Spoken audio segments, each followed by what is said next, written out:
አዎ እስኪ አንድ ሰው ወደ ተመልካቾቻችን እናስተዋውቅ። ደራሲ ነው፣ ጸሐፊ ነው፣ እንዲሁም ደግሞ የቲያትር፣ ልቦለድ፣ የፊልም አጫጭር የቴሌቪዥን ድራማዎችን በሙሉ ይጽፋል፣ ያዘጋጃል።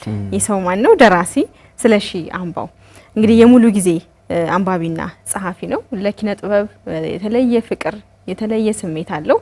የቴሌቪዥን አጫጭር ድራማዎች እንዲሁም ደግሞ የልብ ወለድ የፊልም በጣም የሚታወቅ ፊልም ቆየት ብለን የምንጠቅሰው ይሆናል። ግጥም በጣም በርካታ የሚባሉ ግጥሞችን እንዲሁም የቴሌቪዥን ድራማዎችን ሰርቷል።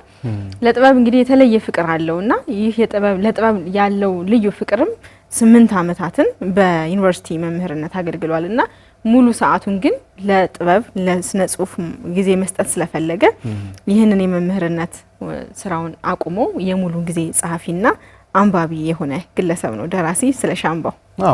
ከዩኒቨርሲቲ ከወጣ በኋላ ደግሞ የሙሉ ጊዜ ጸሐፊነቱን ከጀመረ በኋላ በርካታ ስራዎችን አበርክቷል። ከነዚህ መካከል እንግዲህ ለመጥቀስ ያክል የመድረክ ቲያትሮችን ስናነሳ ስውሩ ክርን፣ የመጨረሻው መንገደኛ የሚሉት የመድረክ ቲያትሮችን አበርክቷል።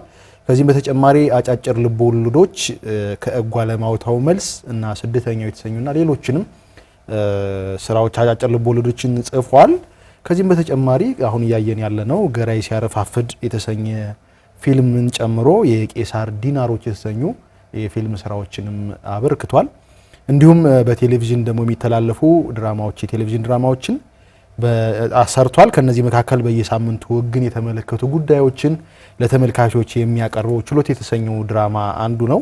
ከዚህም በተጨማሪ በአሚኮ ደግሞ በአማራ ሚዲያ ኮርፖሬሽን ማለት ነው መስታወት የተሰኘ በየሳምንቱ የተለያዩ ርዕሰ ጉዳዮችን ይዞ የሚወጣ የቴሌቪዥን ፕሮግራም ላይ ከ50 በላይ የሚሆኑ ጽሁፎቹ ወይም ድርሰቶቹ ለእይታ በቅተውለታል።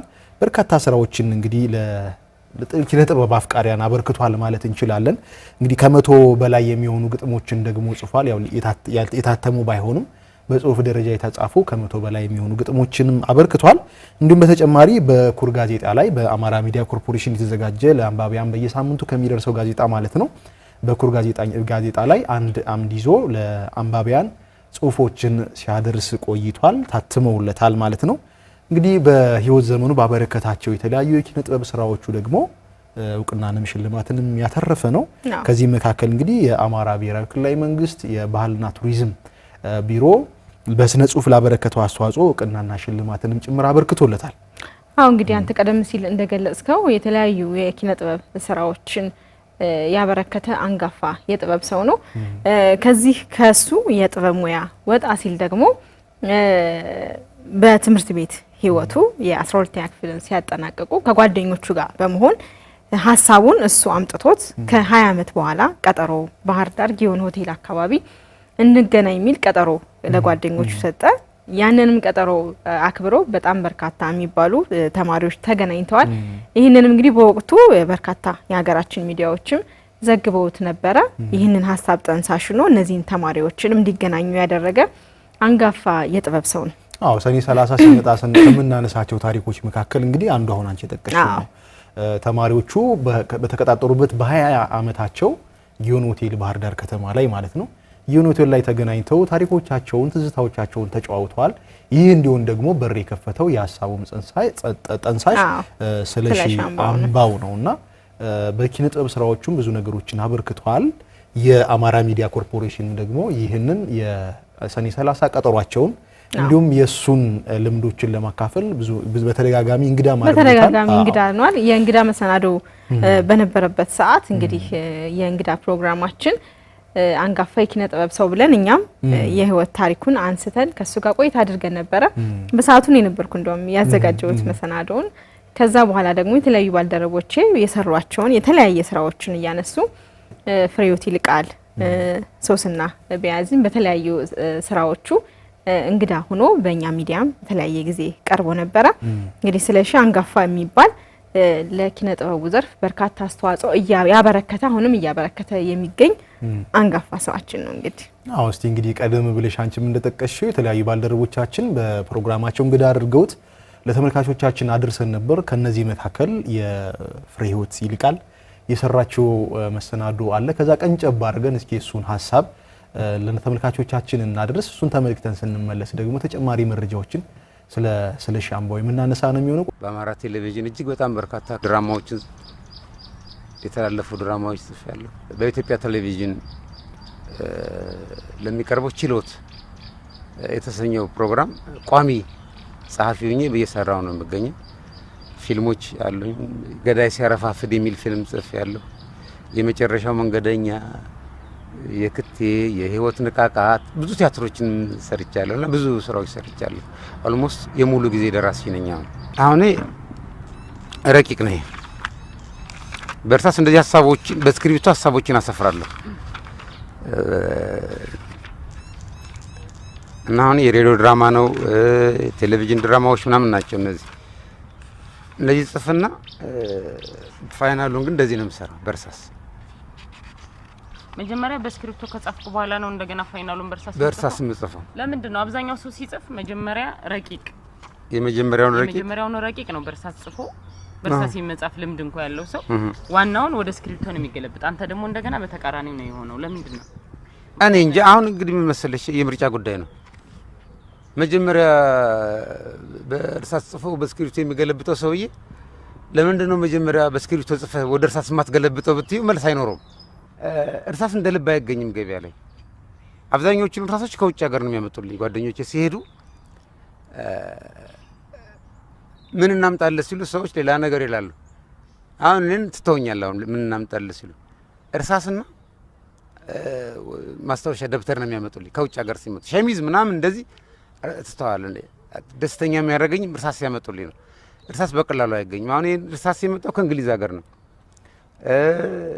እነዚህ ፊክሰሮች ባሳይሽ ፊክሰር ብዙ አልተጠቀምም ኖርማል። ይሄ ከስፔን ያም ጓደኛ ያመጣልኝ።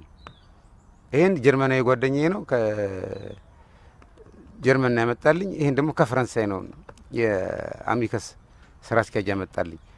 እናንተ ናቸው ይለያያል። ኖርማሊ እርሳስ ለማግኘት ፊክሰር ነው ቀላሉ መንገድ። እኔ ግን ፊክሰርን አልመርጥም።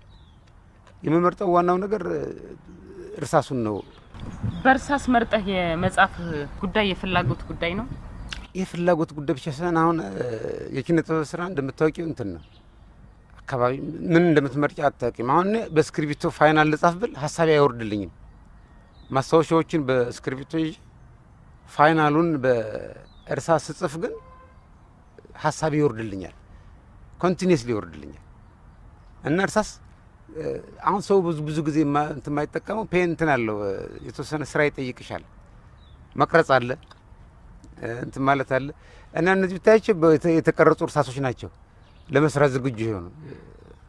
አንድ ብቻ አይደለም ቀርጬ የማስቀምጠው 10-20 ነው ቀርጬ የማስቀምጥ ሀሳቤ እንዳይቋረጥ ማለት ነው።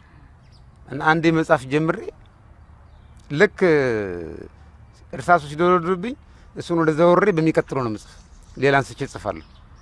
ሀሳብ ደግሞ ሲቋረጥና ማሰብ ሲኖርብኝ እርሳሶችን አንስቼ እቀርጻለሁ። በትራዲሽናል ወይ በመላጭ ወይ በሰርጂካል ብሌድ ወይም ደግሞ በብሌድ አለ እዚህ ቅርጻ ቅርጽ የሚሰሩበት ጣውላ፣ በዛ እነሱን እየቀረጽ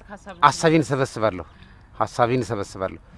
ይሄ ማለት ለምን ብትይኝ አይ ዶንት ኖ አንቺ ለምን በስክሪፕቶ ትጽፋለሽ ብዬ ነው የምጠይቅሽ መልሼ። ከዛ ውጪ ሌላ መልስ የለኝም። ግን የሚገርምሽ ነገር 2 ልጆች አሉ፣ ህፃናት ናቸው።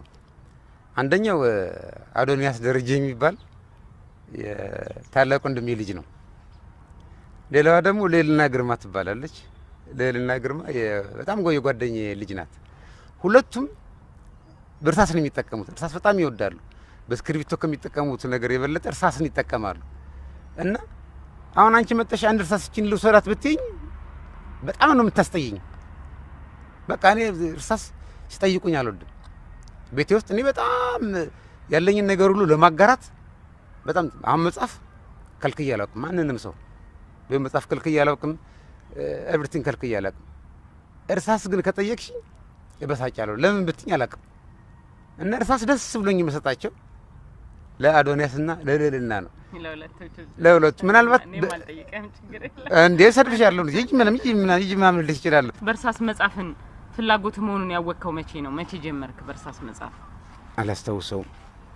አላስታውሰውም። ብቻ አሁን ምን አለ መሰለሽ አንዳንድ ጊዜ አሁን ይሄ ጻፊዎች ይለምዱታል ጽሁፌን።